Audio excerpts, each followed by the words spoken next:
wong kowe arep ngopo? Tenang, Mbak, tenang. Nek ora aku sing wangsulan ora ana sing ngewangi karo kowe, Pak. Sinuwun Ndarawati ya mendel, Ndarawerkudara ki jarene seneng perang ya ming meneng wae. Ndara Janaka ki lelananging jagat lan curing bawana kok ana Semar Ardi peksa ngene kok ya ming klecam-klecem. Iki nek ora aku sing wangsulan ora rampung-rampung. Bagong aja gawe geger. Iki aku lagi arep gayuh katentreman aja gawe geger aja gawe rame tole. Mundura. Tak wangsulane ratu iki kowe mundura. Mundur piye?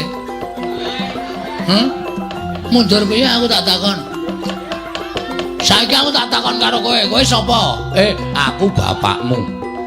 Bapakku nek arep dipiloro karo wong, arep dipeksa karo wong, nek nganti aku minangka anak kok meneng wae iki aku anak sing piye aku tak takon.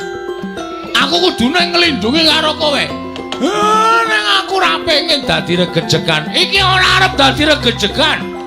Aku mung arep mangsuli si wajah biru iki, Pak.